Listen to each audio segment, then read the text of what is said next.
Hi there and welcome to trendfollower.co.uk. It's Saturday the 10th of May 2014 and I'm going to run you through the trades that I did on Friday, that's yesterday, in just a moment. But what I want to talk about first of all is difficulties that I have had shorting certain positions.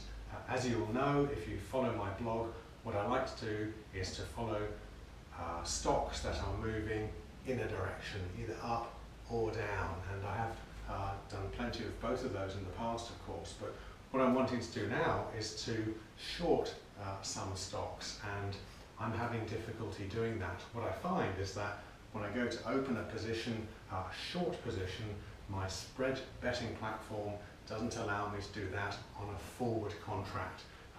You'll know I don't trade daily funded bets. What I like to trade is forward contracts so that I can have a long amount of time for the trade to run and for the trends to play out and hopefully for me to benefit from it. So what I don't like to do is to open what they call DFBs, daily funded bets, because each day the trade is closed and opened again and I have to pay the spread.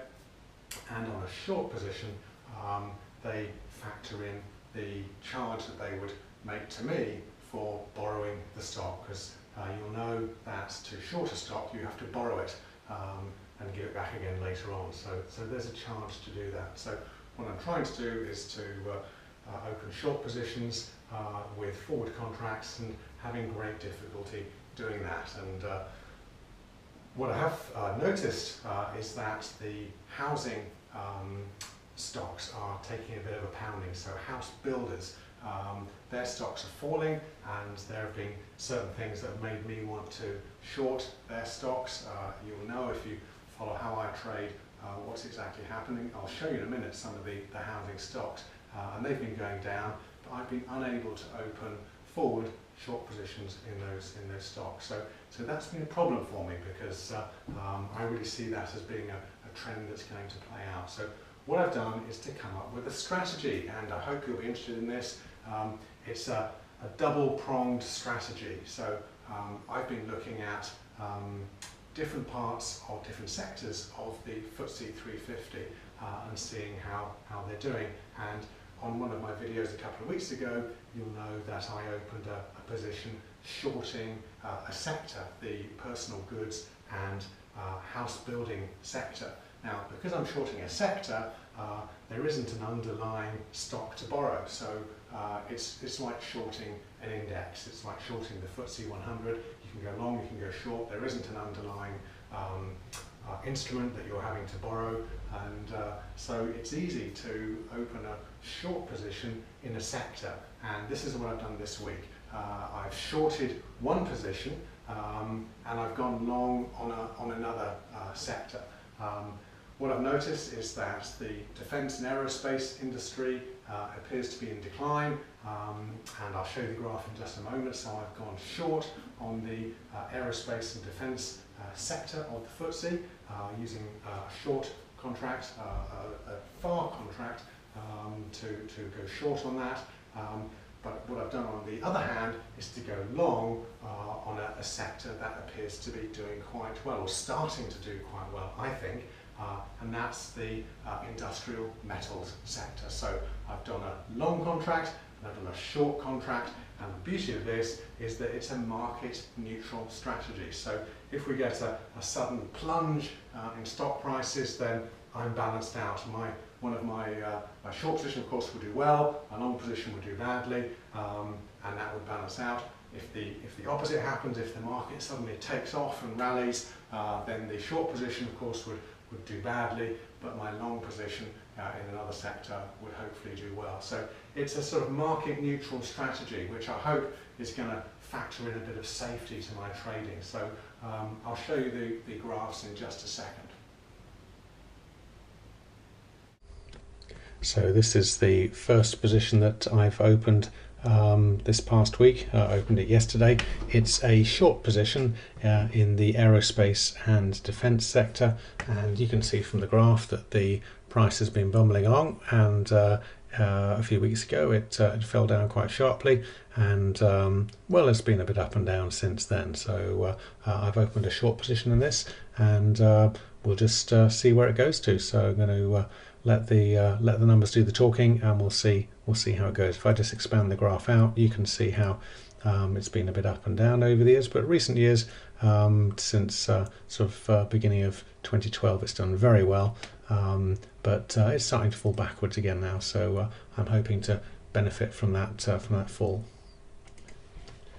And the other position that I've opened is a long position, so again, this is if you like, a balanced play. Again, this is kind of a sector play. I've opened a long position in an ETF of industrial metals, AIGI, and again, I've done this as a spread bet. If I open the graph out, you can see that industrial metals were doing very well through 2010 and the beginning of 2011, but since then they've fallen away significantly. They've nearly halved in value, and there have been the odd sort of peaks and troughs since then, but you can see now that the price of industrial metals has popped up through the average for the year. This caught my interest, and so I've gone long on industrial metals, and the idea is that I've got a long position in industrial metals balanced by a short position in the aerospace and defence industry. So I'm hoping that they'll both go the way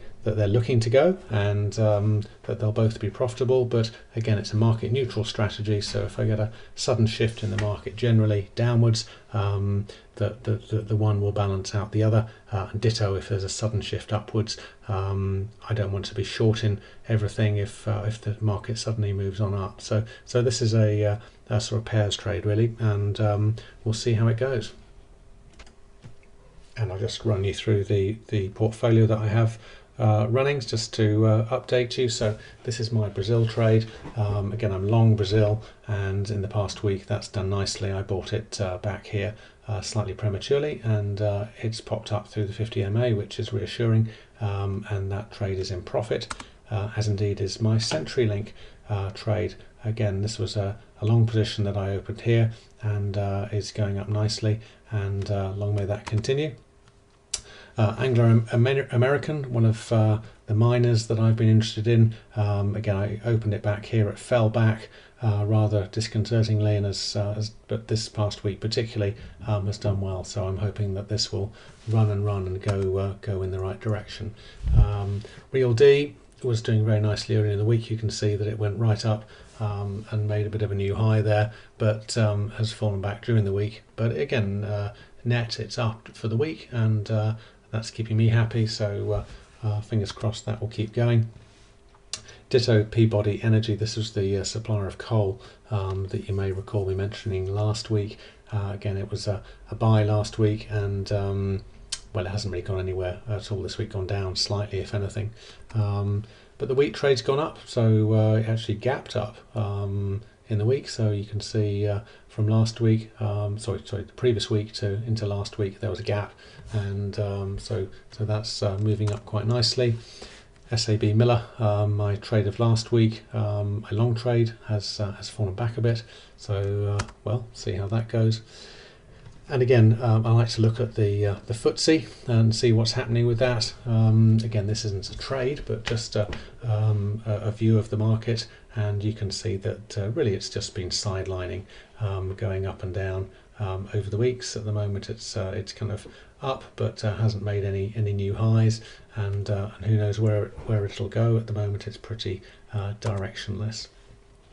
But the Aussie is doing well against the dollar. Again, this was a buy here, and I think my trade is in profit, so we'll see how that goes. It had fallen away, but it's now coming back. So again, this is the nice thing about a weekly trading strategy. You know, I'm staying pretty chilled out about it. We just move the stop as the weeks go by, so not worrying about it on a day-to-day basis. I've mentioned this trade. This is a short trade. I'm looking for this price to fall. This is my proxy for house builders, so we'll see what happens to that over the next few weeks. again, these are all trades I've mentioned just recently. The Nikkei, Japanese index is falling, which is good for me because I went short the Nikkei about here. So it's falling down, and I'm hoping that this will. I think I went short just here, so there was a strong move down, back up, down, and creeping down again. So I'm not in profit yet. Once it starts to drop below the bottom of this candle, I'll be in profit, and let's hope that happens. Sugar doing badly. Oh dear, this was a trade that I went long on here and has just done rather badly. So seems to have found a little bit of a flaw here, so whether it'll perk up again, I don't know. Again, I've got to stop lurking down around here somewhere. It's pretty close to hitting its stop, so that might happen this week, which would be a shame. Ditto Ali. Again, I bought this prematurely. Really, again, I've got to watch my rules. Just wait for it to break the 50 MA, and I didn't. So I went long, thinking that it was all about to happen, but it didn't, and it's fallen back. But may turn around. We'll see. International Tower Hill Mines. I've told you about my love for this graph. Don't you just love the curve of this graph? I went long on this, and it's fallen right back. So I just hope it'll pick up again. Anyway, we'll see how that goes. Now, coffee. This has been the saving grace, as you know, of my portfolio. Coffee's fallen down quite sharply this past week. So we'll see what happens. Again, this is trying to keep your nerve and see where it goes. Coffee has been down, and up, and obviously a very uppy downy sort of graph here. So at the moment it's a down week, and I just hope we have an up week next week. But watch this space. Time will tell. This is the excitement of trend trading. We've got to have a strategy, and I've got to keep to it. Make sure that I plan my trades and trade my plan, and that's what I'm trying to do with these trades. So hope you find that interesting, and catch up with you soon. So I hope you found that interesting, and again, thank you very much for joining me, Andy Rowe, on trendfollower.co.uk, and I look forward to catching up with you next week. So have a great week. Bye for now.